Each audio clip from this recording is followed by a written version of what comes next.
This is good. Okay, we're going to get started shortly. And Uh,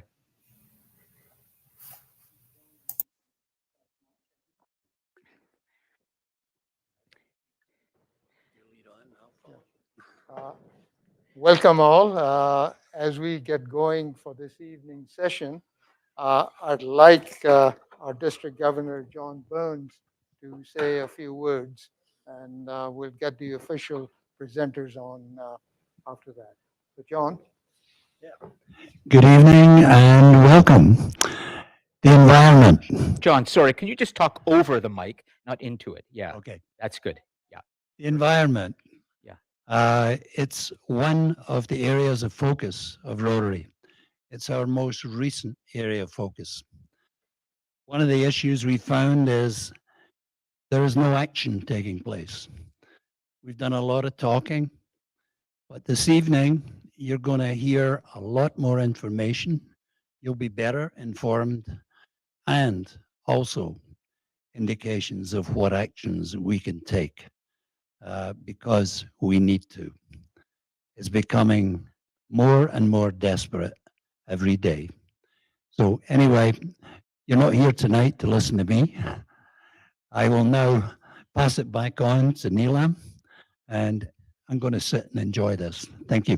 Thank you, John. Yeah, great. Good. Wait, thank you. And as I'm going to turn this up too a little bit. Keep talking. It's okay. okay, now can everyone hear me online and over here? Online, if you can't hear Nilam, we will adjust things a little bit and also um, make sure he speaks a little louder. But if it's a problem, just go into the live chat. Anybody who's online, say, can't hear you. Okay? And we will address it. If not to worry. If not, we might just give him a microphone. It might be easier to do that. But let's see. I think I tend to ruin all signals here. Anyway, all Okay. clear now? Yeah. Okay. Let's try it. Yeah. Okay, Go ahead. great. Uh, Okay. Hold on. We'll stop. Can't hear him clearly. Maud is coming in. So the solution is this. Yeah. It's just to Shall I take a dispense little with moment. this one? Yeah. We're going to dispense with that. I'll take it off and then hold this just like karaoke. Okay. And this will be easier for you. Uh, and I'll help you there.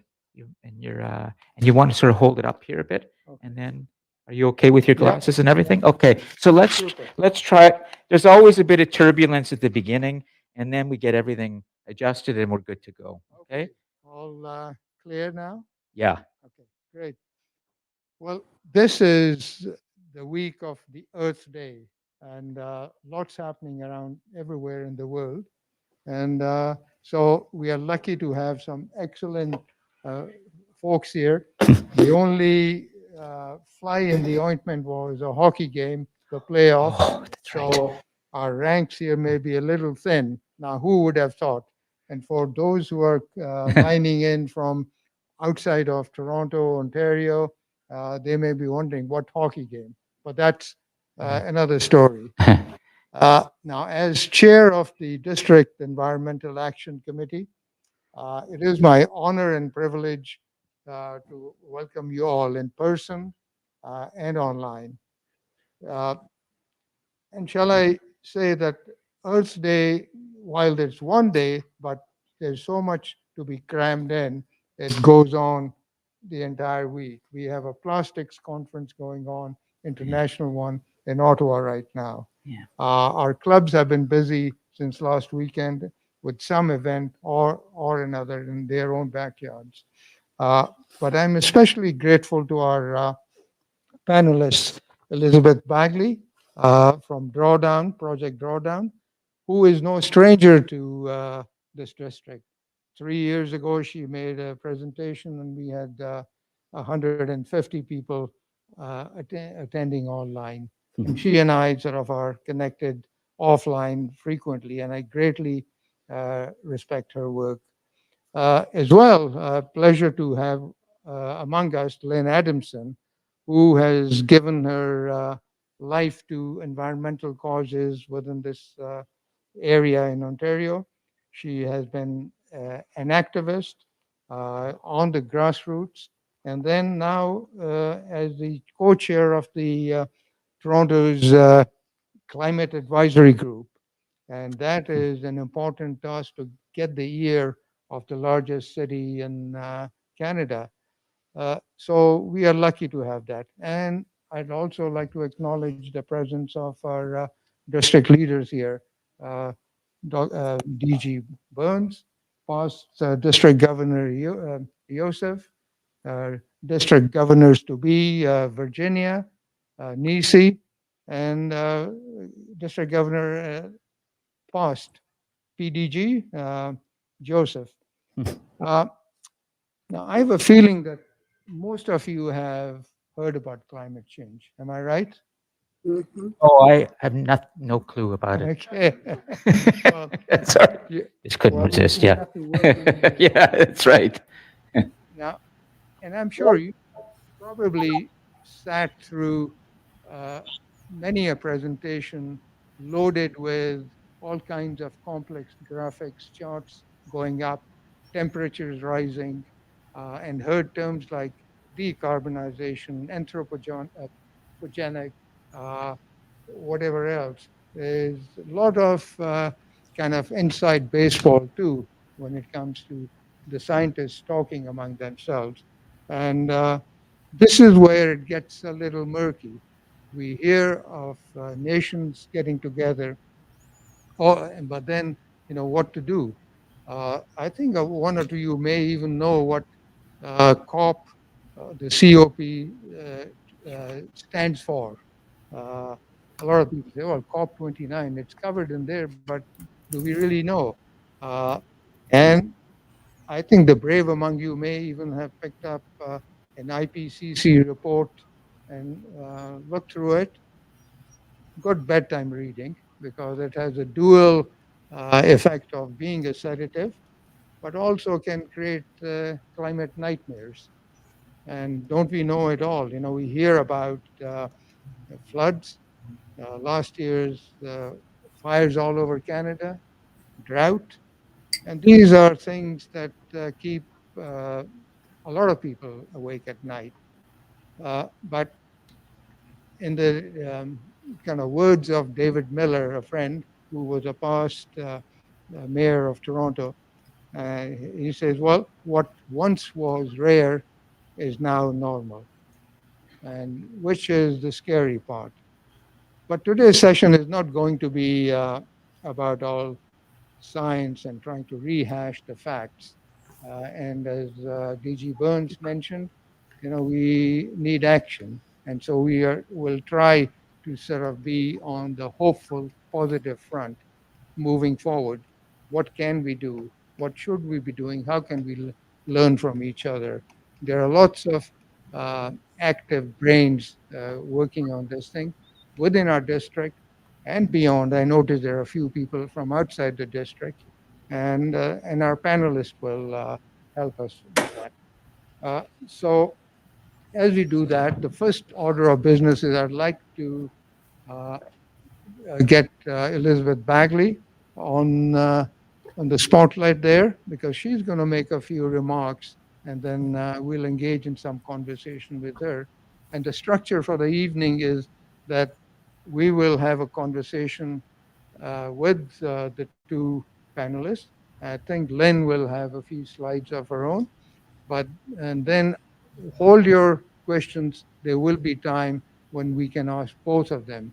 And for those online, I think there will be time after both Elizabeth and Lynn have made their remarks and given us their advice. Then we will open it up for that. And you can sort of think about what you would like to share. But at the same time, it's not really asking these two illustrated panelists about what they're going to be telling us. It's also, we'd like to learn from all of you on the Rotary front as individuals. What have you been doing? So if you can note those down in the chat as well, and we will have someone kind of note that down. We've And started to put some notes up on the big board too, some critical notes that we can throughout. So we'll gradually put information there and save it as a PDF. It's a great resource. So it's there for you as a resource. Okay. Great. and as Elizabeth comes on, I'd just like to say a word or two, even though she has made herself familiar in this district, but never too much to really acknowledge what she brings. And before joining Project Drawdown, she led the higher education focused on climate workforce development in in California, and also led sustainability efforts of the California Academy of Sciences. And I won't go over every word in her bio. I think all of you have that. But let us acknowledge that she is a very versatile person who has two PhDs and has not only focused on the science, but also how to get the facts across to everyone, and including in very creative ways, using gaming as a way of teaching knowledge. So she is one of those rare people that I think we are very lucky to have. So, Elizabeth, I would like you to have your opening remarks and introduce. I think you have Great. some material to share with us. Great. Oh, Nilam, thank you so much. And it is such a pleasure to be with all of you today. As Nilam said, happy belated Earth Day, everybody. We Yeah. really appreciate you choosing to spend your evening with us. It's a real privilege to be back. When I was looking at the online folks, I saw some familiar, friendly faces from when I connected with this incredible district a few years ago. So thanks for coming back. Thanks for thinking about climate change solutions and being engaged. I'm so honored to be able to reconnect with you. As Nilam said, I'm the managing director at Project Drawdown, and Project Drawdown is a climate change solutions nonprofit. And we focus on three main things at Project Drawdown. The first thing we focus on is advancing science-based solutions and strategies, right? We are grounded in science. The second thing we focus on is fostering bold climate leadership. We work with investors, philanthropists, and corporate leaders to ensure that the decisions they're making are grounded in science, working towards the largest impact possible. And lastly, we focus on promoting new narratives and voices, moving from doom and gloom to, I learned a new phrase yesterday, do and boom. So, really shifting the narrative to a space where we can all step in as change makers and problem solvers. So, rather than me giving you a talk, what Nilam and I thought might be interesting, and when I connected with you all a few years ago, I gave you kind of broad overview of our Drawdown Solutions library.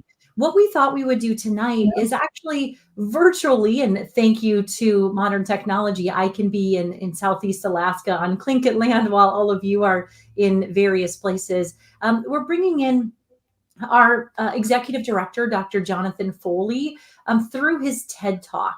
Last July, we were in Detroit for a TED Countdown event, which is solely focused on climate. And John gave a really incredible talk that was just released, focused on climate solutions. And when it comes to climate solutions, now is better than new, and time is more important than tech. And so Nilam and I thought it would be great for you to hear from a relatively hot off the press TED Talk where we can really start to dive into a 6-part framework to more efficiently address climate change, from better aligning capital with carbon to using affordable solutions that are ready to go now. So without further ado, I'd love for us to pull up the video and dive in. It's about 10 minutes long. So thanks so much for bearing with us, folks. Elizabeth, can you put the link for that video back in the live chat right now, and we'll click from it, or I'll just scroll up. Actually, it's okay. I've got it right here, and we're going to run the video, and everybody see it. So just give me a moment, and I'm going to share it from. And as Lon is lining that up for everyone in person and online, uh, think of what you will hear. And we will have time, and Elizabeth will be back after the video to have a deeper conversation about what these concepts mean. Okay, so I'm going to make the video full screen so we can run it. We're Yeah, good, go and ahead. the tech is working, and I feel like a genius. But it's not that. It's just things are working at last. Well, that's above We're, my we're pay grade. geniuses. Here, that's what Rotary members are. We're all doers, really good doers, and so let's do it.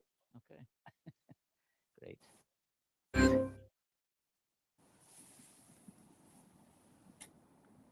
So I'm a climate scientist, and I've devoted my entire life to this topic. Why on earth would anybody want to do that? Well, it's because science can help us. It was, after all, science that first told us that this planet was warming, and we were the cause of that. But science can also help us find solutions to the crisis. And we need this more than ever, because right now, everybody seems to be telling us about their favorite climate solutions. There's so much noise, so much confusion, all these ideas out there. How do we sort it out? How do we figure out what works and what doesn't, and where we should focus? Well, this is where science can help us. We can do what's called a meta-analysis, where we collect all of the evidence, all of the data, and look at it and figure out which solutions are the biggest, which ones are the most effective, and which ones are ready to go now. And here's the good news. Evidence tells us what we should focus on. And there are lots of good climate solutions available right now, ready to go. Let's focus on these and less on the ones that are kind of a distraction right now. Science can also help us figure out the economics of climate solutions. And what we can do is build what's called a cost curve, where we stack up climate solutions from left to right, from the cheapest ones all the way to the most expensive. And here's the amazing thing. When we do that, we find out that about 80% of these climate solutions are actually really cheap. They're cheaper than what we do already. They're cheaper than fossil fuels. They're cheaper than polluting industries. They're cheaper than destructive agriculture. And these cheap climate solutions are the best bargains in human history. They save money now and prevent disaster in the future. And we should be deploying the hell out of these things. So science has shown us the what of addressing the climate crisis, what solutions we have, what they're going to cost, what we can do. But we also need help with the how. When, where, in what ways do we best deploy these climate solutions to be the most effective? So let's go build that science of how. To do that, we got to go back to the basics. To stop climate change, the biggest thing we've got to do is bend that big red curve, the emissions of greenhouse gases that are causing the problem in the first place. And we got to bend it really hard and really fast. We've got to cut emissions drastically in the coming decade and keep cutting them through the middle of the century. But we're also going to need a little bit of carbon removal to address any remaining emissions. And together, a whole lot of emissions cuts and a little bit of carbon removal will help us get to net zero when we stop climate change from going any farther. But in all of this work, the most important variable, and the one that people often forget, is time. That's because climate change is a cumulative problem. It builds up over time. The temperatures we're seeing on Earth today are due to the buildup of greenhouse gases over the last 150 years. Well, it turns out that the problem is cumulative and climate solutions are too. Let me show you what I mean. If we cut emissions now into the next decade, we can prevent that much carbon, that whole blue area, from ever going in the atmosphere. And if these emissions cuts are permanent, then we keep adding to it the next decade and the decade after that, building up to a huge impact in stopping climate change. That's incredible. This decade's emissions does that much work in stopping climate change. Well, we can cut emissions again in the 2030s and again in the 2040s, but the longer we wait, the less effective these actions are going to be. They simply have less time to work on the atmosphere. Well, carbon removal is important too, but it faces an uphill battle because it starts basically at zero, and it's going to take years to go to the gigaton scale that's required. So it is important, but overall, its total cumulative impact's pretty small. And when we do the math correctly, we do what's called the integral, or the area under the curve in assessing climate solutions, we find something kind of extraordinary. Emissions cuts are really most of the story here. 96% of what it takes to get to net zero is cutting emissions. And 3/4 of this comes from the first decades of emissions cuts. That's amazing. Early action matters a lot. Carbon removal will be part of the story, but overall its impact is pretty small, about 4%. What this tells us is there's a time value of carbon, just like the time value of money. Early investments pay off in the long run. It also tells us about the kinds of solutions we need and how they unfold over time. For example, we're going to need a hell of a lot of emergency brake climate solutions, solutions that have no delays and instantly work on the atmosphere. Things like plugging methane leaks or stopping deforestation or big gains in energy efficiency in today's infrastructure while we'll build out tomorrow's infrastructure. And we're going to need a lot of new infrastructure in power systems and transportation and buildings, but infrastructure takes time. We also need nature-based climate solutions like planting trees, restoring ecosystems, but trees and soils take decades to build up carbon and will be delayed. And of course, we will need some new technologies, but these might not show up for a long time. And the longer we wait, they are much less effective. So when we think about climate solutions, we need to make sure we emphasize the solutions that are ready to go now so they can start building up their impact over time and not wait. This is why we say now is better than new and time is more important than tech. Science can help us in other ways too. It can help us geographically focus our efforts to make sure we're doing them in the most important places. Science and big data can, for example, point out where methane plumes are pouring into the atmosphere. These are satellite images showing specific pipelines and refineries where methane is pouring into the sky, causing climate change. Let's go there and fix these leaks and make sure that they're not contributing to climate change anymore. And we can use big data to target other climate interventions, whether it's on deforestation or closing the dirtiest power plants in the world, to make sure that every action counts and can be most impactful right away. Science can also make sure that we look for solutions that help people, especially the most vulnerable and poorest people on Earth. And I can't think of a better example than looking at fossil fuels. We know that fossil fuels are the biggest contributor to climate change, but they're also the biggest contributor to air pollution, particulate matter and smog right now. And this air pollution is killing people. Harvard epidemiologists have estimated between 8 and 9 million people a year are dying prematurely because of the air pollution caused by fossil fuels right now. That's more than warfare, guns, and tobacco combined. So when we phase out fossil fuels, not only do we save us from a climate crisis, it also saves us from a health crisis here today. This is a win-win for the world, especially through the lens of equity and justice. We can finally then use science to kind of orchestrate all of these different things to make sure that we're aligning our efforts with the atmosphere and with the carbon problem. So we have to do lots of different things. How do we know how to do them in the right kind of proportions and build a portfolio of actions that works best? Well, again, science can help us out here. This portfolio here shows us what we need to do, mainly cutting emissions in those big 6 sectors like electricity and food and industry, and also count on a little bit of carbon removal to close the final gap. So this is what we need to do to get to net zero. How does that compare to what we're actually doing? Well, not so great. When we look at the Inflation Reduction Act in the United States of where we're putting our money, or even more disturbingly, where the private sector is putting money, in this case, venture capital, going into climate solutions.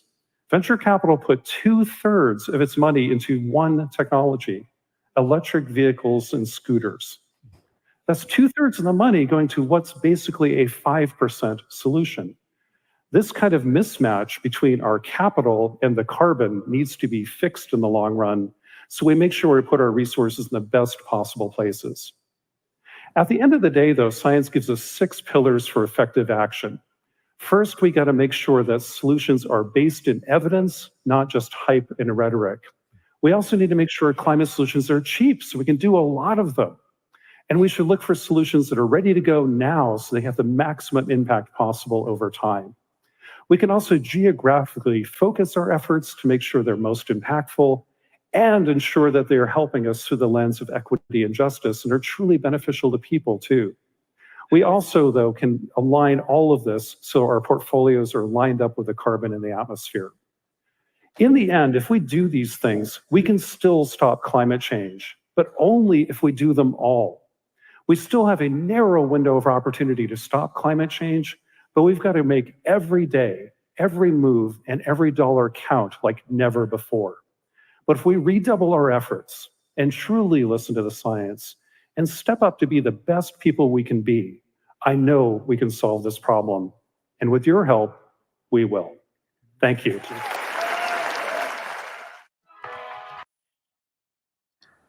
Well, with that, I'd like to, yeah, of course, YouTube will have its ads, but I'd like to have Elizabeth back on the spotlight.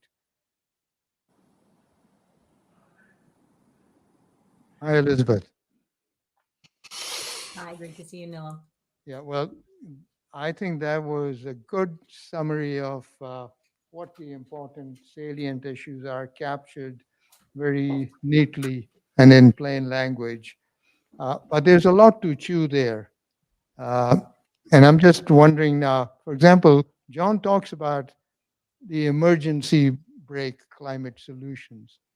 Can you elaborate on that as to what he means by that?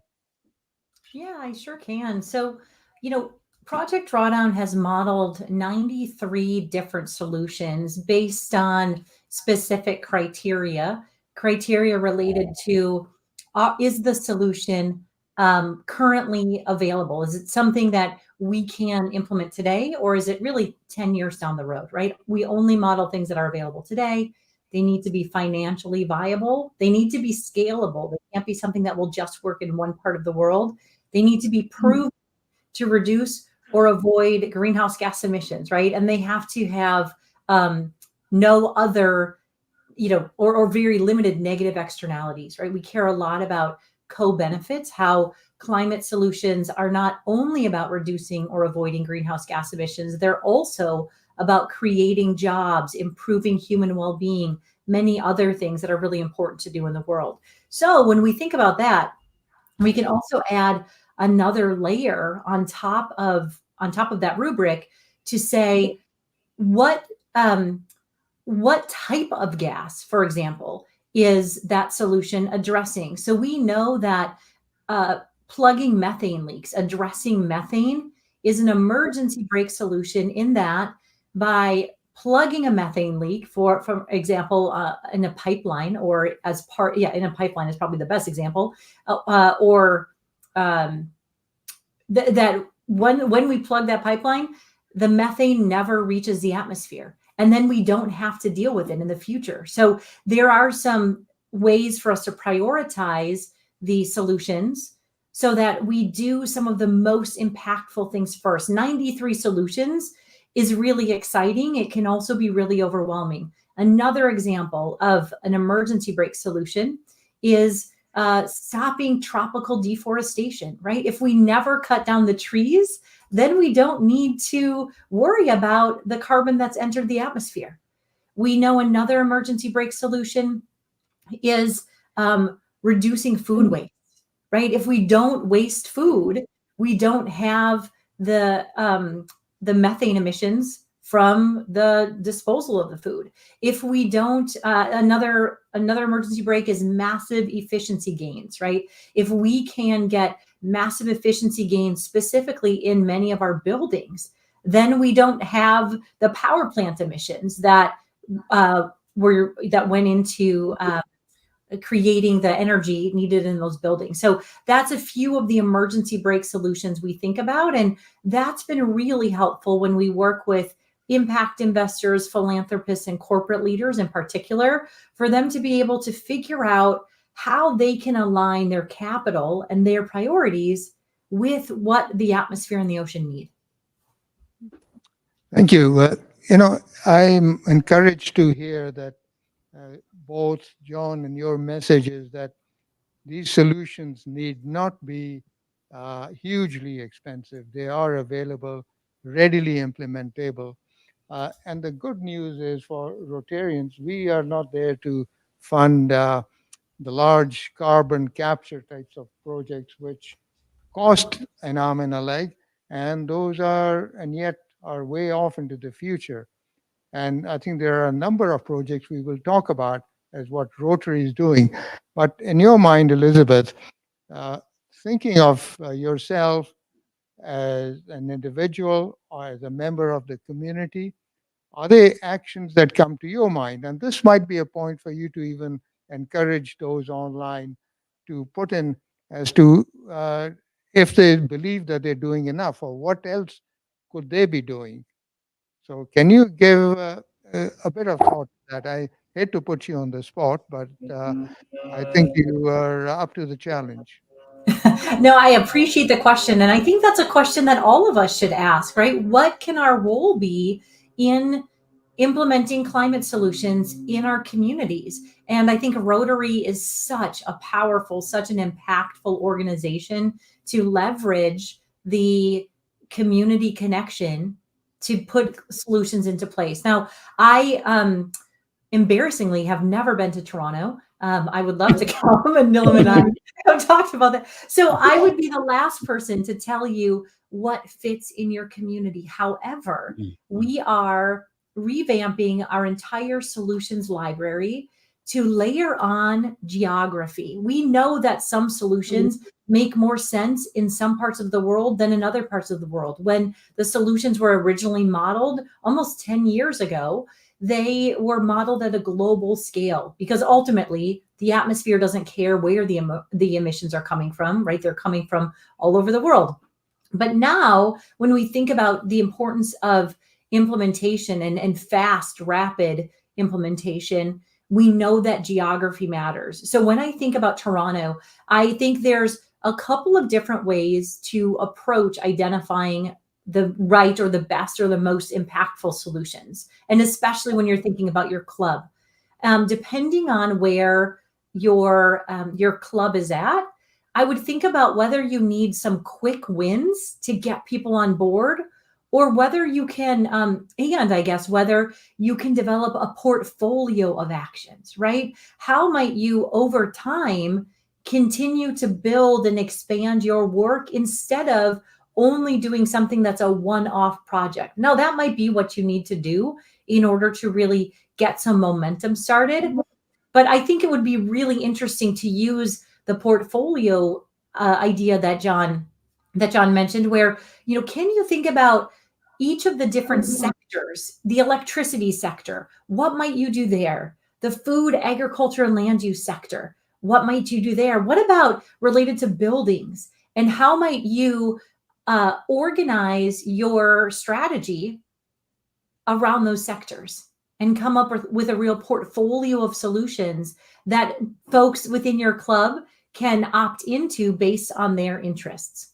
So, Nilam, that was kind of an unspecific answer, but hopefully with more guiding questions that can help folks figure out what is the right fit for their specific club or your overall district. Thank you, Elizabeth. I think we'll get a little more into it with when Lynn speaks, because that will be the local context.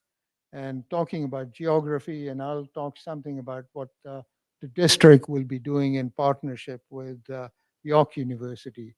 Uh, but for you, Elizabeth, specifically, you mentioned the word core benefits, which is a very interesting word, captures a lot. And as Rotarians, we do a lot of work around the world, uh, over 100 17 years that we've been going at it, and we had 6 areas of focus, seven, now 7. We had 6, which were, education, disease, maternal child and health, peace, and things like that. The 7th area of focus, environment, is a late bloomer. It has just been there for the 3 years. And so when Elizabeth, we talk about, we'd like a portfolio project, so we are learning the ropes at this point. There have been community groups, and I think Lynn will advise us there, and with all the scars that the activists bear, uh, there's a lot to be done. But when we talk about core benefits, so when we think of disease prevention and those, in your mind, when you talk about core benefits, is the focus on climate change, would that detract from focus on other things? Because Rotary is doing big stuff in polio. So how do we encourage saying we should be bold enough to work on the environment at the same time? Can you comment on that? I love that premise, Nilam. Thank you, because there, rarely is any. We live in a very interconnected world, right? So rarely is taking one action going to have only one reaction. And so when we think about a great example of a climate solution that has really powerful co-benefits is clean cooking.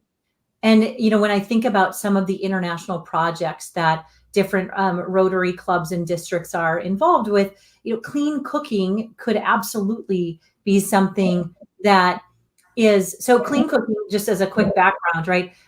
In many emerging economies, people are collecting firewood and burning that in their homes. Now that's a pretty significant air pollutant, right? And it shortens life expectancy, especially for women and children. It also takes an awful lot of time for women and children to gather the firewood, and then they cook over those unclean cook stoves. So one solution that and then as a result of burning in the home, black carbon is released, right? And so that is a potent greenhouse gas. So when we think about what's a co-benefit, investing in clean cooking, right? Shifting to technologies that reduce the need for women and children to gather wood, that reduce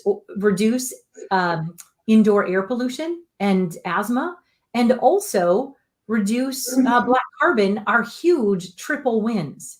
So those are the kinds of solutions, the co-benefits that we really look for when we want to get climate solution buy-in. Not everyone is going to be bought in if you lead with climate, but some folks might be bought in if you lead with human health and well-being, or if you lead with job creation. So I would encourage you, as you consider what climate solutions you want as part of your portfolio, to really think about what are some of those co-benefits that are inherent in the climate solutions that make sense for your community. Thank you. And I'm mindful of the time here, but Elizabeth, if you would hold on, and everyone online, think about what Elizabeth said. Can I just point something out just to help a little bit with the live chat? Is that from David? And is it David Noppert, as well as Mike Bam? We have some interesting comments. And actually, why don't we try this? David, could you read out loud? Could you just jump on your microphone and read out loud the comment you just put in the live chat? Please go ahead. Thank you. I'm with the Clean Cooking Task Force with SRAG, and we have various solutions for the clean cooking, and absolutely agree with everything Elizabeth has said. We've got some really good solar cooking solutions, especially one that takes solar, converts it to photovoltaic energy, and then into an induction stove, which would be the the holy grail, I think, of clean cooking. But our issue is funding. And we've attended these meetings, these big African meetings, these big government meetings with Clean Cooking Alliance and everything. and they're talking at the 40,000-foot level, and we can't even, we can't get funding through that. It's almost impossible to talk to anybody. So that is our big challenge. We tried for a Rotary global grant 2 years ago with one of our projects, and it was a long, painstaking process, and it was turned down because of the political situation in the country. But I wonder if we can just address the funding and if there's some practical solutions for us, because we hear about this all the time. We hear about the big funding from governments and things, but when it comes down to the actual, we've got our feet on the ground, and that's a real challenge for us. Thank you. Okay, thank you. Now, I see a number of other comments here, but let's put that on the. We'll save the live chat, not to worry, okay? It'll be Yeah. available along with the notes. Okay. Yeah. And at this point, I'd like to introduce Lynn Adamson, and who will be making a short presentation, and we will have a chance to converse with both Elizabeth and Lynn after that.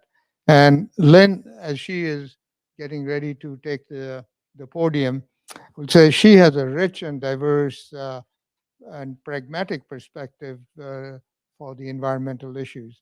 Nope, And you good? she has not only been a peace activist, but also working within the community in various capacities.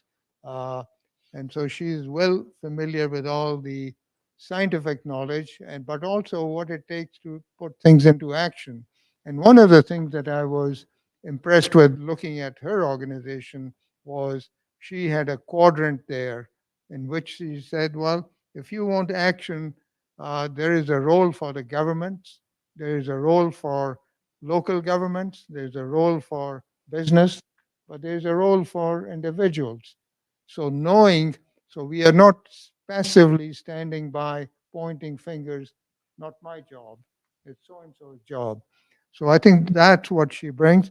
And so right now, as she wears the burden of being the co-chair of the City of Toronto's Climate Advisory Group, but she is familiar with the local governments, what's happening. So I'll let Lynn take the podium at this point. Great. Do you want to come? Your PowerPoint's here, okay? And if you want to click, okay, and you just press this, okay, and it will go. And the mic will be, well, you know what? I'm going to turn it on, and you go ahead. I'm going to hold it, okay, so they can, and you don't mind me being too close. No, that's for great. comfort, but Please, no, anyways, you're a friendly person. Rotary members, I'm a honorary, do whatever they have to do to get action, right? That meaning we're going to get this. The show mic'd. and the So whatever it takes, whatever it takes. All right. So I'd like to, first of all, thank you for inviting me here tonight. I know Rotary does wonderful things, and I had a chance to speak to some members before we started. But I also wanted to say, we've already heard quite a bit about the challenge, because my theme here tonight is challenge, choice, and change. And I wondered, why would we take it on? What is it that you care about that leads you to come here tonight to learn about and take on this climate challenge? What is your motivation? Why do you care? Why would you want to make a difference? Does anyone want to offer a comment? Please, John. Do you want to hold it? Thank you. Yeah. I care about the years ahead. Yep. I'll get him a For my grandchildren and for their children, because we probably won't, well, I probably won't live long enough to see a lot of these achievements, but I want the things to happen for them. Thank you. Anyone else like to add? Yes, I please. want to come Bob. in and sit, maybe we can fill up this a little bit so everybody can see online. They can't see you back there, but if we can fill up the couches as best we can. But I mean, I understand. Go ahead. Bob Barnett, Yeah. Leaside Club. And I worked for 25 years protecting land, 207 new nature reserves, 91 square kilometers. And I think that we're not paying enough attention to trees, like that green line. The trees are gobbling up an awful lot of carbon, but it pays a landowner more to harvest their trees and sell them to the mill, where only 15% of trees last for 100 years. The rest of them all get burned and used for, they go into landfill. 25% of trees that are cut just go straight down the toilet as toilet paper. So like we're not paying enough attention to protecting the trees that we've got today. And it's not just in the tropical regions, it's right here. So I'm here because we're not doing what we need to be doing. And most of the land that we got was just donated. Like it's not even costing a lot of money. So it's very cheap to do this. Let's get at it. Okay, excellent. You're pointing out that we can make the changes that we need to make. We can protect our forests. And the reason why we would is we care about our communities now, but we also care about our children, grandchildren. That's certainly why I am devoting a lot of time in my retirement years to working on what we can do about climate, because I know people together can be powerful. So I wanted to just tell you a little bit about my story here on climate. I became involved in the climate crisis actually around 2010, but in 2012, I was part of forming a group called Climate Fast. We wanted a way to make the climate crisis visible in a time when it was not in the news, definitely not in the news every day then. And we had a federal government, the Harper majority government, that was not going to take any action on climate. So we decided to go to Ottawa and we ran a campaign on the Hill. You can see our banner up there, Hungry for Climate Justice. We fasted for 12 days on Parliament Hill in 2012. And then we came back each year till 2015. And you can see that we're holding a pledge board there, and that it got the commitment of 130 MPs, which was 2/3 of the Liberals, 99% of the NDP, 13 senators. And the three main points in the pledge were to introduce carbon pricing, end fossil fuel subsidies, and support the transition to renewable energy. So here we are, a couple of us, with MP Bruce Heyer, who represented Thunder Bay. And he is holding his signed pledge. And that became the Liberal Party platform in 2015, and they were elected with those points. Now the carbon pricing has come. There is support for renewable transition, still working on the fossil fuel subsidies, far too many of those still.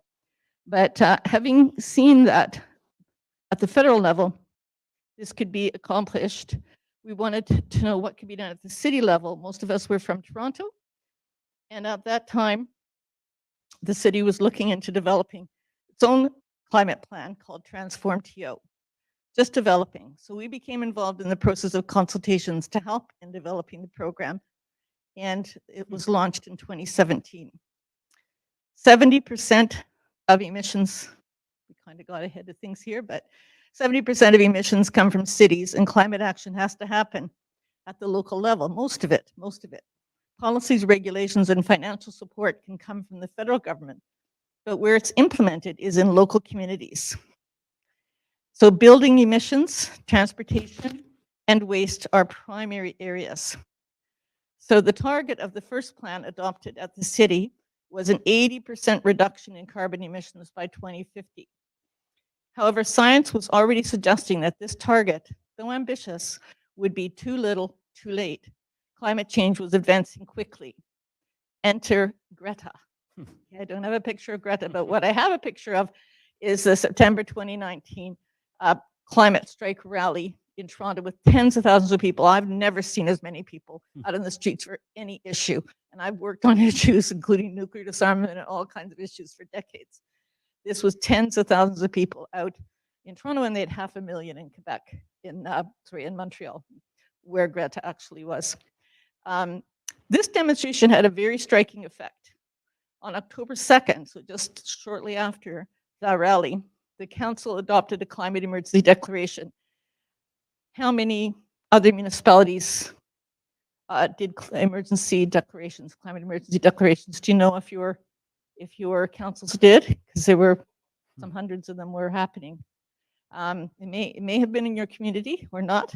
Would be an interesting thing to research. And then because we had a climate action plan, what they decided to do was to send the staff back to develop a more ambitious plan, because it is an emergency.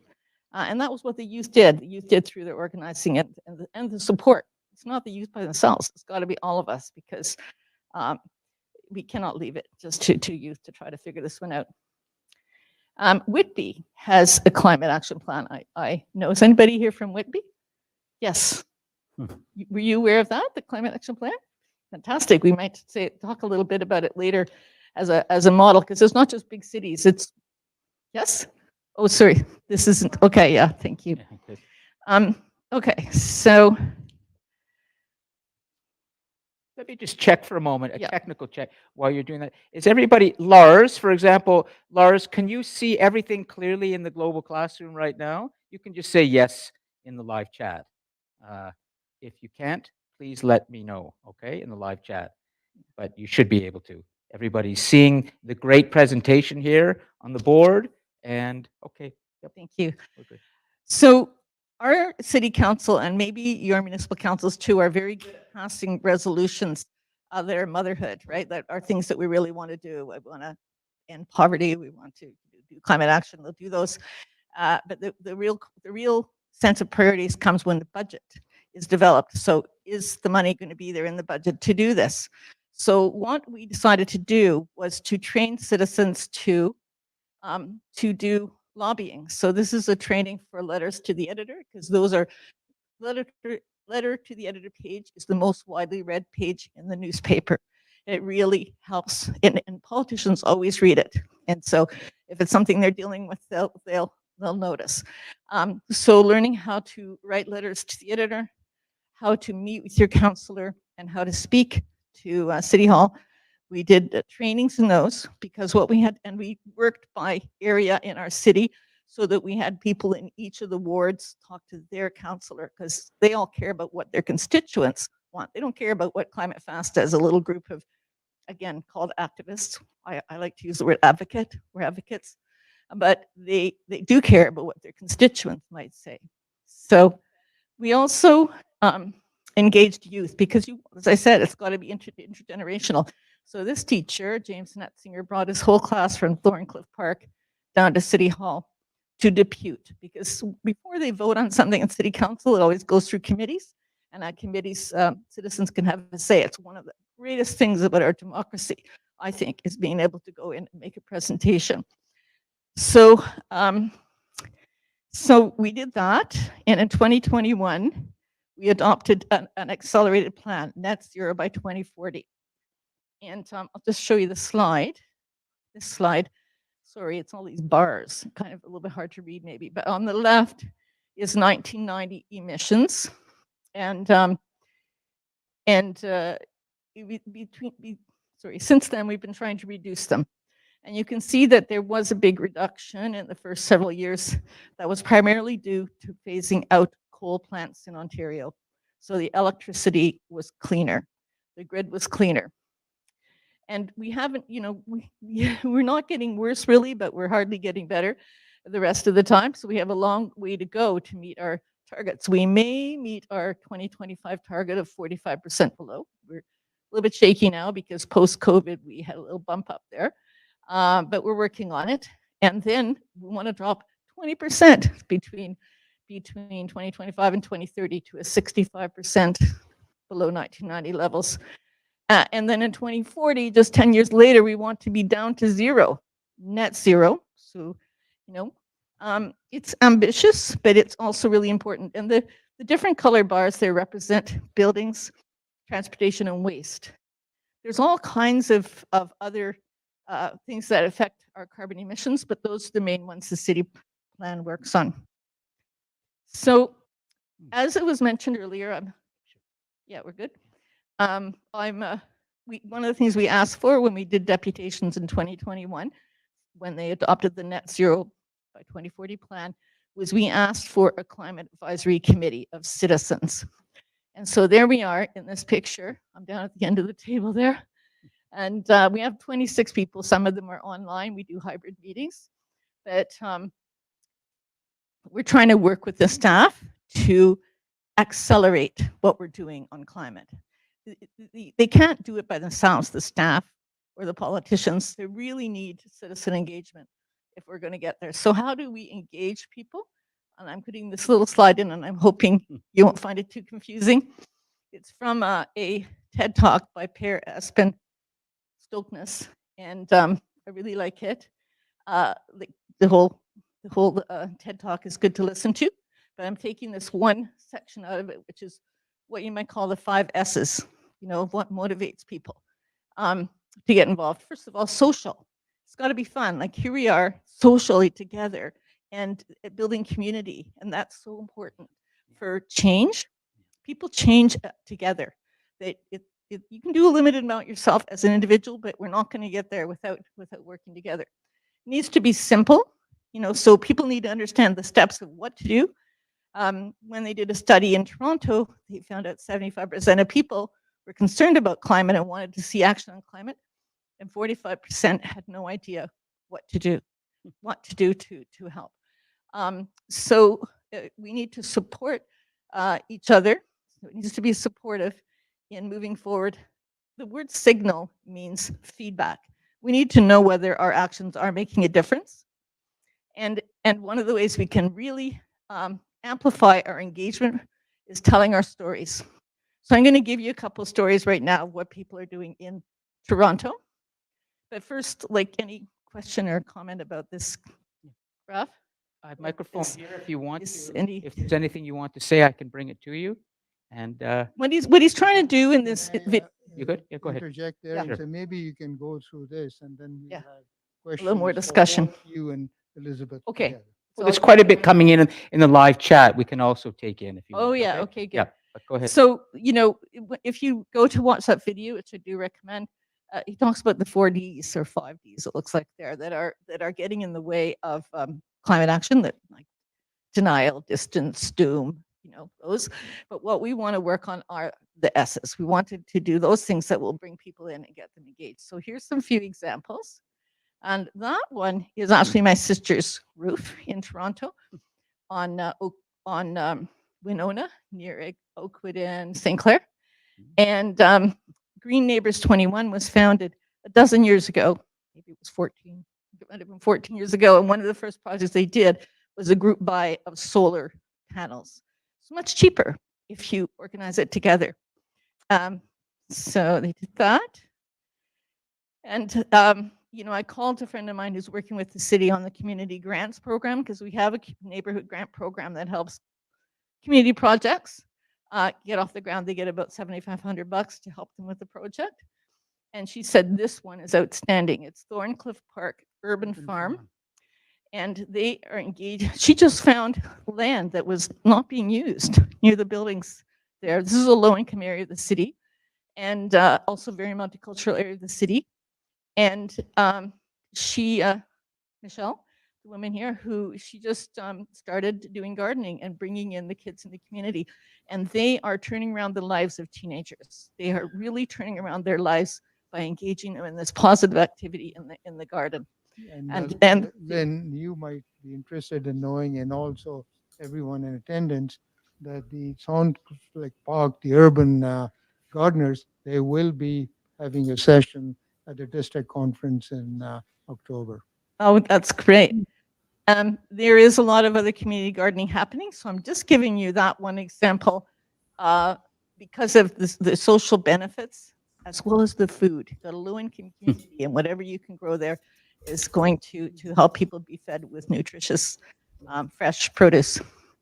There's many projects happen, like around cycling. There's a lot of cycling education. There's a group called The Pocket that are working together on retrofits. They've gotten grants and they've got a coach, and they get people in their neighborhood to understand how to do retrofits. And the city has a help program where you can borrow up to $70,000 low interest, not low income. You have to have some income to do it, but it is low interest loan. And the federal government now has low interest loans too. But you need the encouragement and the help, like the coaching, and doing it as a neighborhood is one thing they've decided to do. And Harvard Village Residents Association are doing the same kind of thing, and they're also doing bulk buys of things like stoves. The what are those new stoves called? Help me, write the name down. induction stoves. So you can get them at a very good price if you buy them through Harvard Village Residents Association, and you don't have to live there to do that. And transportation, they're working on e-bikes and all kinds of sort of low impact things. So those are just some examples. Does anyone here have an example that you want to throw in, or maybe in our discussion, think about it and throw in when we move to discussion? I'll just see what else I've got here. Okay, so we're local. I'm talking a lot about local. I started with federal, went to local, and this is international, the Fossil Fuel Non-Proliferation Treaty, which has just a few points. The very first point is stop any new fossil fuel infrastructure. Just don't do it. Get the renewables going, get the conservation going. We're not doing enough of that. And it's nice to feel part of a global network. So I do recommend checking that out. You can sign as an individual. Probably the clubs could sign. I don't know if Rotary's looked at it as an organization, but it's a really fabulous initiative started by Sephora Berman, who was really central in the forests in BC, trying to keep those forests in BC. And the other one that I'm involved in quite a bit now is the Ontario Climate Emergency Campaign. And again, organizations across Ontario, 280 organizations have joined. And we have a 12-point climate action plan you can find on our website. And it's, I just went in yesterday to meet with the finance committee at the province, because they're doing budget implementation right now. So we went in and we're part of that discussion. So getting in there and talking to the politicians is a good thing to do from the nonpartisan point of view. We're not for any particular party, but we are for the climate and for the future.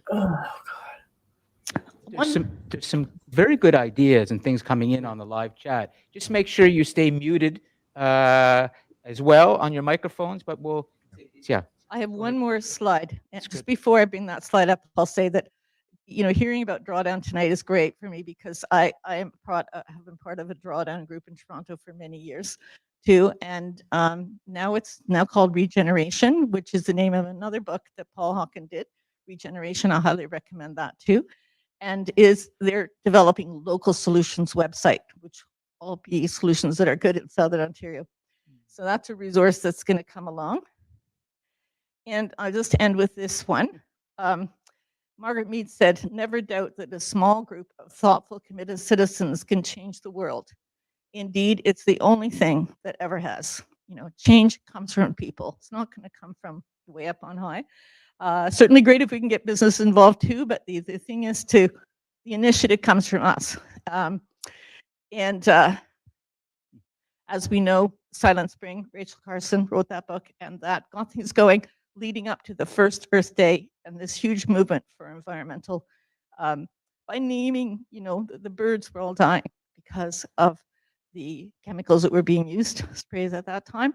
She made a huge difference, and she died a few years later of cancer herself, but she left that legacy, and it was picked up by others. So we build a movement, and these young people will benefit, right? We're doing it for the young people. So that's it. That's my little talk. And thank you again for having me. Thank you, Lynn. And Lon, as we bring, maybe you can get the other stool there, the high Sure, chair. I'll come to the Grab high that chair. I've got your seat here. Do you Yes. want me to hand Oh, these out? there is I one see other. some- There is one other point. Lon, could you put Put them on. Elizabeth on the spotlight? Yeah, we'll Yeah. bring Elizabeth back. Sure. There's one other point I did want to make, which was about the 4 ways of making change. You kind of referred to it, Neelam, when you introduced me, but that we have the individual level, which could be maybe 20 to 40% of our impact. Let's say I'm determined to ride a bike, every day, no car. But it's going to be a lot easier for me if the government builds a nice bike lane, right? So it's the partnership is required to make it possible for people to make the right choices. Elizabeth, yeah. That there's the second level is family and friends, and the next level is community. And that's really where Rotary Club is, where it's pretty much yes, it's Will Grant who's also with Drawdown, who did a little video also really well worth watching about these 4 levels of change. but the Rotary is well situated for the like most productive place for change at the group and community level. And then the fourth level is getting the government to do things we want them to do. So there's that as well. Okay, thank you. Thank you. Yeah. Okay. Now, I think we already see a fair number of comments and questions in the chat. Elizabeth is here too, if you want to come. Yeah. And so if anyone here wants to raise a question, we'll give you the mic. But as we are thinking about that, I just wanted to mention, there were some ideas coming fast and furious from the Rotarians online.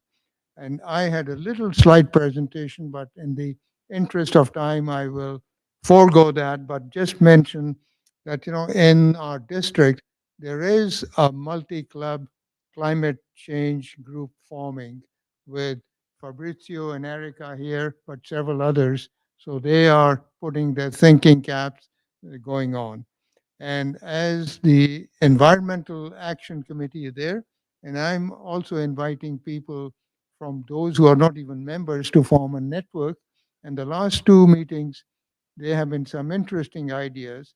As a result, 6 clubs have signed on to go for this project of many forests, and which will a small contribution from each club, and they will be putting in for a district grant. And so the idea is each year the ownership stewardship changes. So we will have lots of many forests around. We talked about this concept. Now these are called the Miyawaki forest. And Kathleen Hayhoe, the big climate scientist, some of you may have heard of her. She did a big write-up. So that is getting attention. So tree planting doesn't have to be one-off once in a time. So there are things happening. And Mike Bond, who's online, his club in Uxbridge, a couple of years ago to celebrate their 25 years, they had 25 environmental projects. Uh, and he's got interesting projects like toothbrush recycling. So there are billions of tons which end up in the waste. And he works with that dentist, and my club is starting a pilot on that. So there's ideas galore. So I will not take up a lot of your time, but feel free to poke in. My meeting happens every last Thursday of the month. And so we are happy to be a clearinghouse. And we have a web page which David Andrews maintains on the district. So all of these things, I think we are already fast and furious into the action stage. But so now's the time for Elizabeth and Lynn to address any questions here. So Lon, Yes. can you help me? Is there a Well, sure. I'm just thinking that it's always nice to hear from the people online as they read out loud their comments. So I noticed Christina Cote, or Christine, is it Christine Cote? Yeah, she is active. Yeah. Yeah, I'm Hi, here. Christine. Christine, could you please read what you've put in the live chat, and then perhaps Lynn or Okay.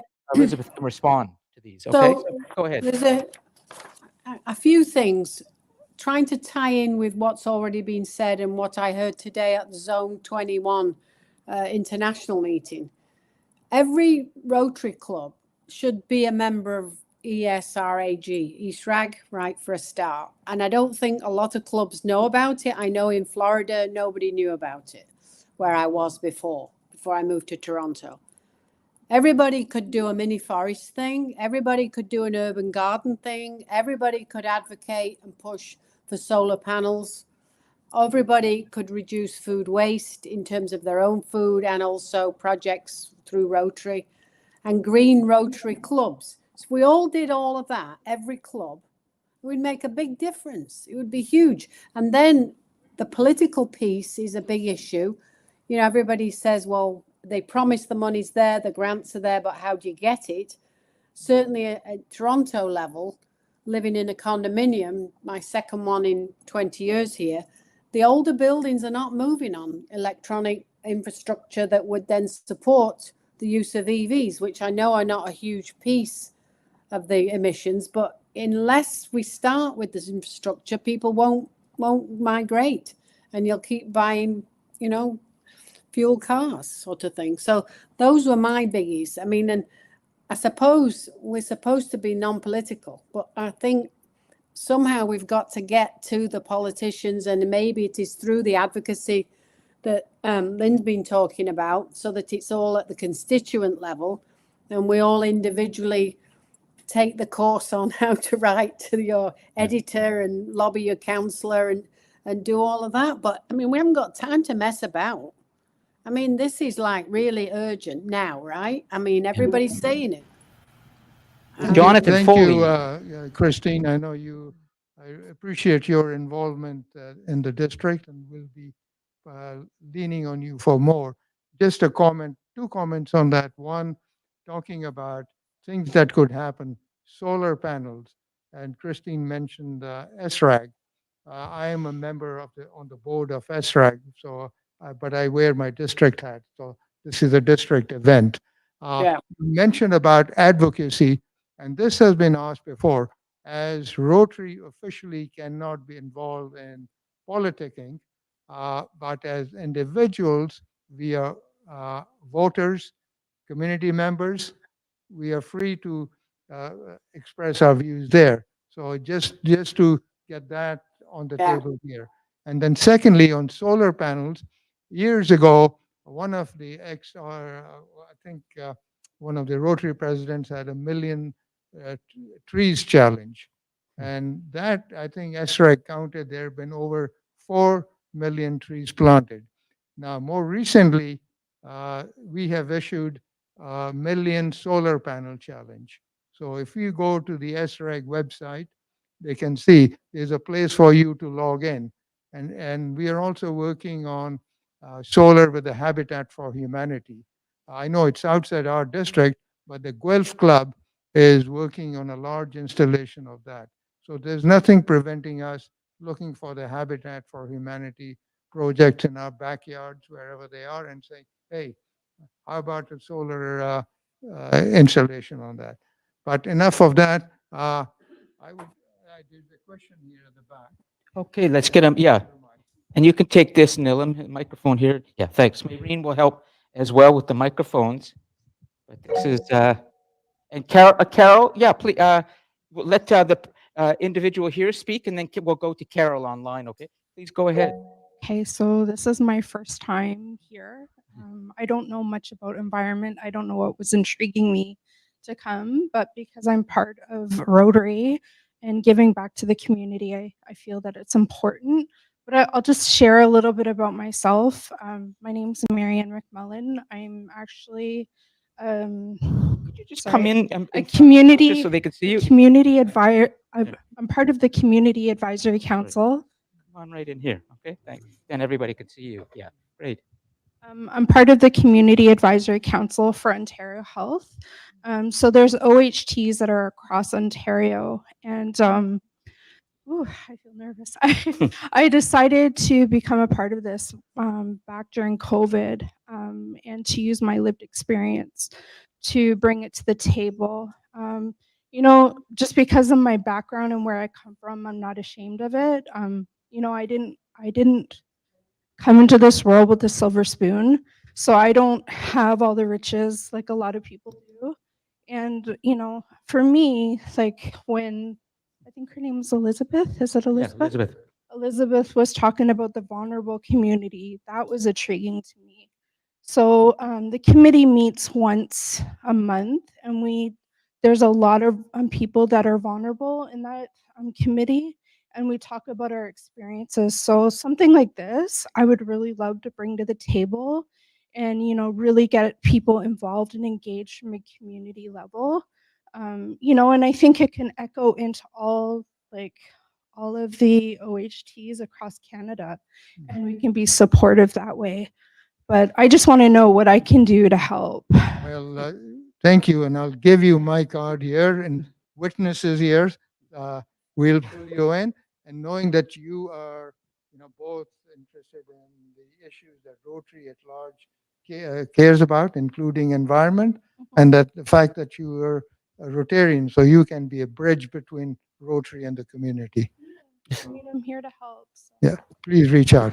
Thank you. Can you please stay inside the nucleus? This is a nucleus. Those are the electrons out there. They're flying all over the place. But Okay. we are the stable protons and neutrons Have in you here. Okay? noticed any? Okay, I would like to be fair here. Any questions, not Yeah. comments, but questions on the chat for Elizabeth or Well, there were two people who wanted to speak online as well. So I think it was Carol first. Carol, go ahead. Did you want to speak, please? And your hands? Yeah, go ahead. Let's see, Carol, I see a hand there. Go ahead and just unmute your microphone, and you can. Let's see, there might be something. Okay. How about Dr. Sam Hancock? Would you like to speak? yeah, Dr. Sam from SRAG. Welcome. Yes, good evening to everyone. It's great seeing you here, and I think probably some here for mornings and afternoons as well. I'm coming to you from Washington, D.C., Rotary District 7620. Two comments. One, they were talking at length about the solar cooking and the possibilities for that, removing wood and charcoal and all that. And it's a very important thing. But what we found through the Emerald Planet TV, people had a real interest in solar drying to take their excess that was being raised in the gardens or the fruit from their local trees. These types of sources of food, when it was in excess, dry it, put it in a safe place, and then to be able to sell that in the marketplace during the drought times or the lean times, as far as food was not being produced. And as we know, there's more and more droughts around the world. At the same time, we're having increased rainstorms. The other thing, too, is to look at the ICCs, intercountry committees. I'm the U.S. division president for the India USA ICC, and we're having a big workshop about climate and involving local communities through the ICC. But this is open to the world. There's about 600 ICCs now, and just joins the countries together, not just the clubs or the districts. And I know a lot of people don't really know about the ICCs, but this is something we should think about in this mix as we're looking forward and reaching out and trying to expand our nucleus, our contacts we have around the globe, both for resources for global grants, but also to have other countries and districts that we may not know about or even interact with from other countries. So thank you for having this tonight. This has been very informative, and I look forward to joining you again in the future. Thank you for letting me make my comments. Thank you, Sam. I was trying to get your wonderful face up here, which is on YouTube, our recording, but we can't pull it up on the big Google. But It's it's okay. your Okay. brain and your Well, voice that matters. yeah, let's move on to any other questions. And we have a question here. Hey, for those online here that don't know me, my name is Marvan. I'm with the Rotary Club of Scarborough. My question is, you showed the latter half of that graph you showed, Elizabeth, was carbon capture essentially, I believe, and like carbon harvesting technologies. I'm wondering why, as time progresses, that curve is so low. Versus, I know a big chunk of it was reducing emissions and cutting down emissions. But the other aspect of climate change could be we could reclaim the carbon that we've let go into the atmosphere. Is that a possibility? Like, and is it? I'm just curious why that curve was so low. Yeah, Here's sure. That's a someone great. with an analytical mind. So Elizabeth. there you go. Yeah, well, thank you for noticing that specific area. Right now, when we think about what some of the criteria are, when we think about viable, scalable, affordable solutions, direct air capture and carbon capture are just not there, right? And so even thinking about the cost, thinking about the scalability, thinking about whether or not they can truly they're not reducing the emissions, they're sequestering the emissions. We don't have the science to show that they're actually effective. And that doesn't mean that they won't be, but we shouldn't necessarily count on them saving us, right? I think that is a bit of a fallacy sometimes in the climate solutions world, where folks get really excited about a shiny object, when in reality, we have all of the solutions we need today in order to stop climate change. What we need to do is deploy those solutions strategically across the planet, and that's where folks like all of you, connected to your communities through Rotary, have a really incredible opportunity to come up with your portfolio of solutions. And if down the road carbon capture becomes a more viable option, that's great. But hopefully we've already stopped climate change by deploying the solutions that we have in hand today. Thank you. So Elizabeth, I guess we're talking about economic viability. I suppose solar was in that space at one time. Solar was quite expensive, and now solar panels are being manufactured quite cheaply. And in fact, the tide has turned. Some people within the US are complaining that the local manufacturers cannot compete with the Chinese solar panels. If I, can I add to that? Just to, okay. Hold on, and then we're going to let Lynn speak.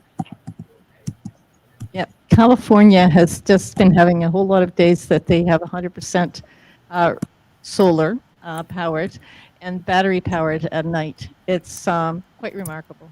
California's making huge progress.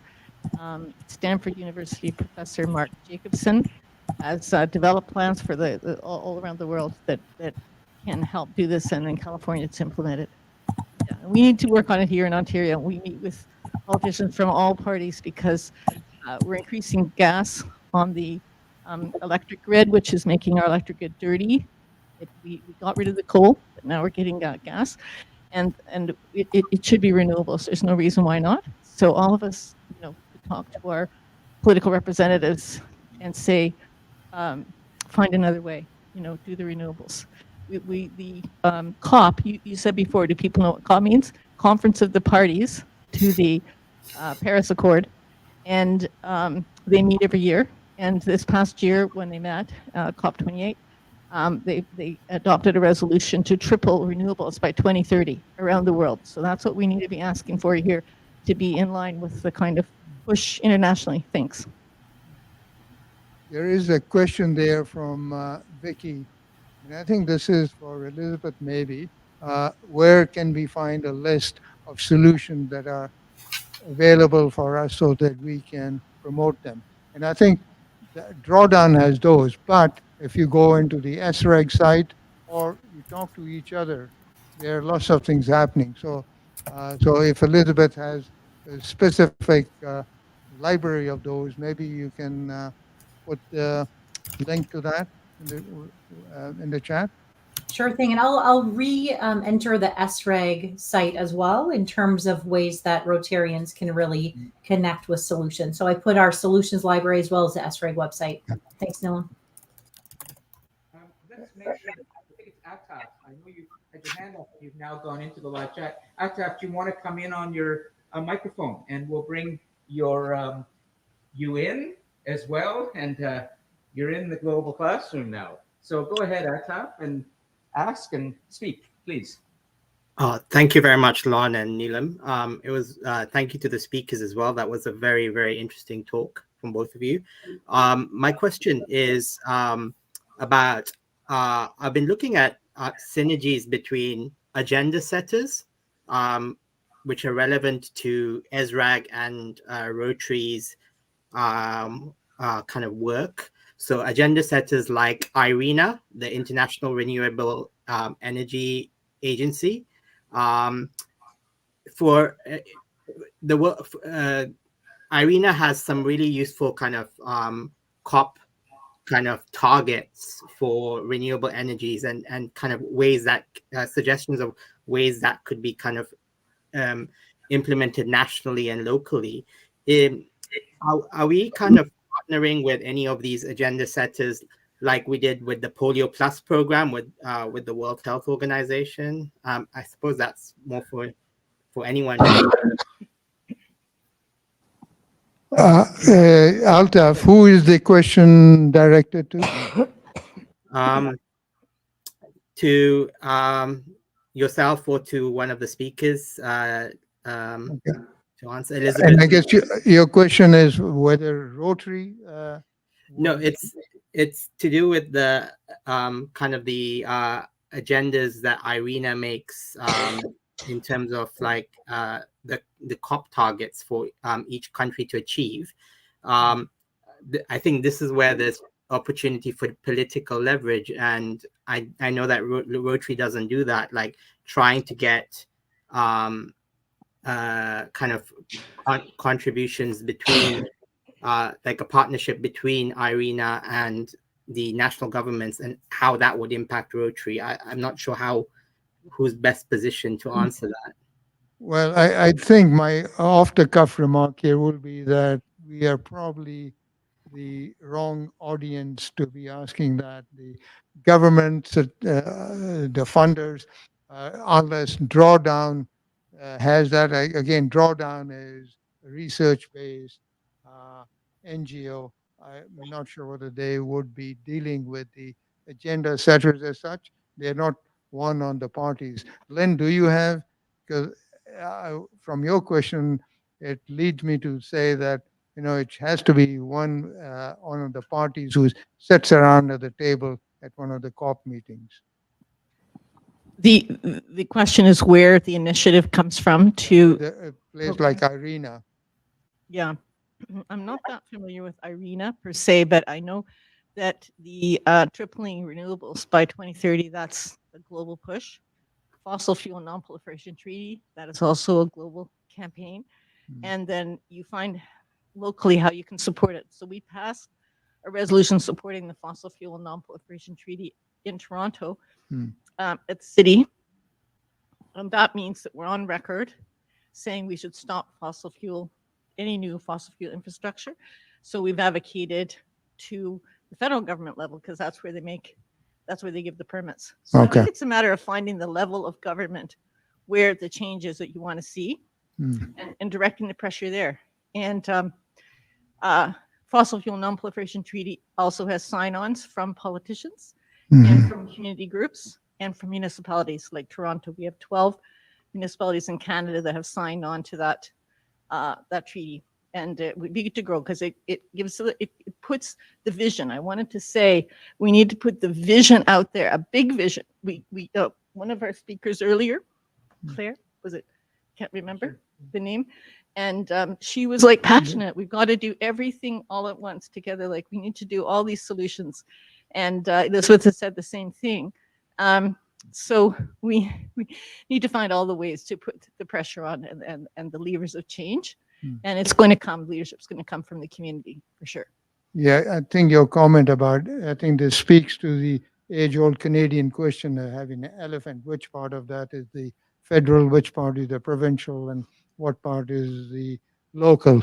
So the division of powers. So that's, as an activist, I think you know all that. So and Altaf, we negotiation. Altaf, we can probably pursue that offline and explore that more in depth. Thank you. That kind of answered my question as well. What the response? Thank you. Any questions on the floor in the room here? Okay. Electron come and be a proton? A neutron? You can go back being an electron. You can fly around the nucleus. Okay, hello everybody. My name is Merzad. I'm from Richmond Hill. And the last time John was in Richmond Hill and talked, you had a very interesting comment about polio, that there are almost more than 1 million Rotarians. And if each Rotarian contribute a little, that's a lot. So I'm asking, is there any program or project to expect each Rotarian to take action? Because we don't have time. We should action right now.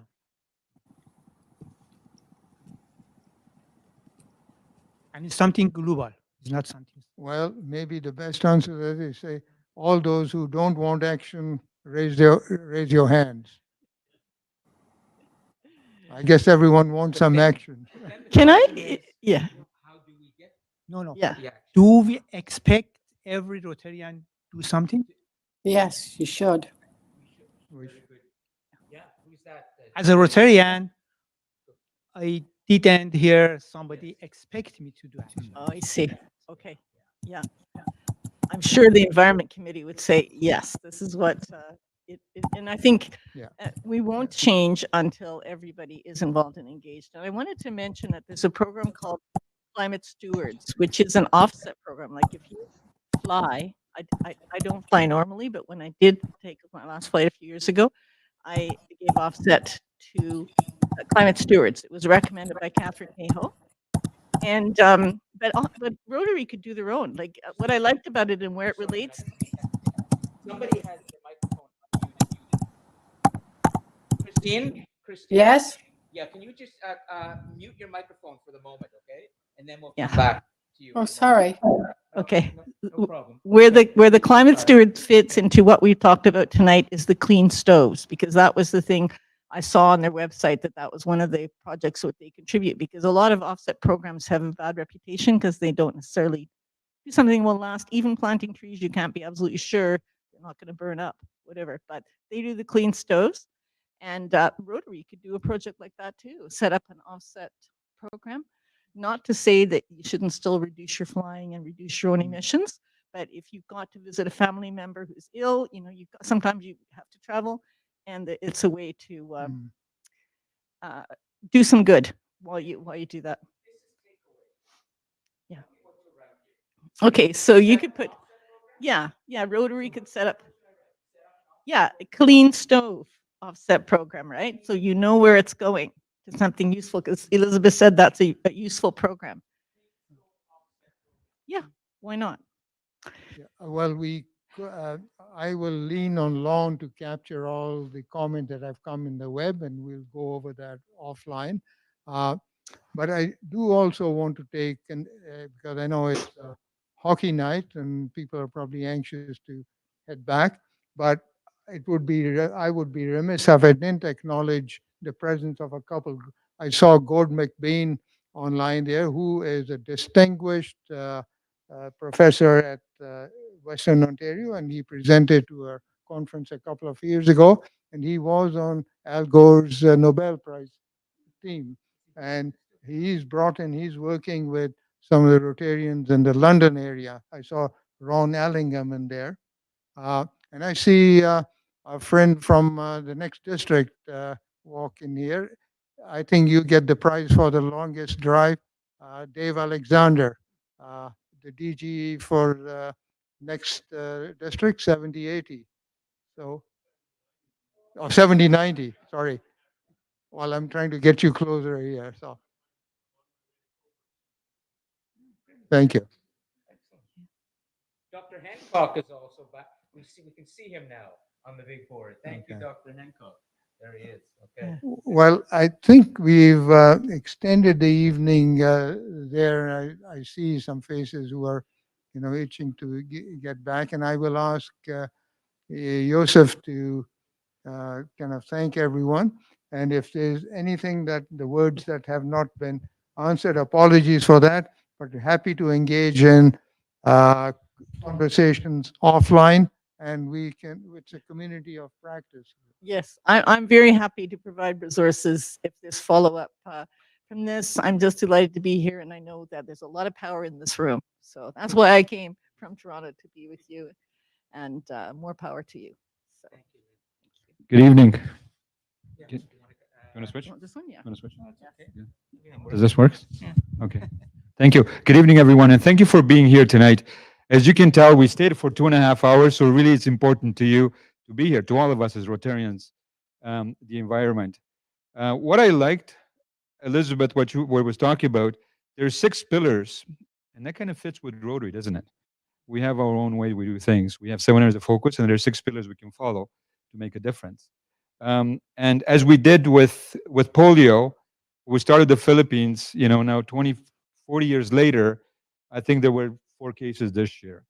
So that's another project that we can look at Rotarians to make a difference in. I want to thank Lon and Maureen with an H. Maureen, thank you for being, yes. Thank you for, Official, thank you. So she's new. Neelam, thank you for this evening, for arranging this. Lynn, thank you for coming from Toronto. Elizabeth, good to see you again. We saw your dog in the background there walking around, and he was enjoying the sun in Alaska. So, yeah, we saw your dog through the window in the back. He liked the sun there, then he moved to the shade for a little bit. She is indeed a dog and not a bear. That she has been. Folks have wondered before if she's a bear, but no, she's a dog. Okay, yeah. So thank you for you and the dog to be joining us this evening. And we enjoyed you so much last time. That's why I asked Neelam to make sure that you're here this time. So anyway, have a safe drive home for everybody who's here. Everybody on screen, thank you for tonight. And I know a lot of you would have been here tonight, but you're probably watching the game. So we had a good competition. By the way, it's still 0-0 for anybody who cares. So, okay, back over. All right, so just, it's 1-0. Excellent. So there we go. Thank you. Lon, back over to you. If anyone wants to follow up around Climate Fast or Ontario Climate Emergency Campaign, I'll have the handouts and I'll be available to chat. Thanks.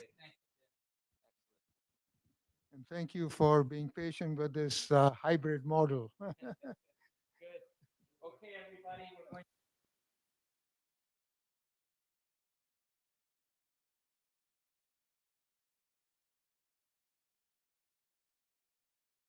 Yeah. Good. Oh.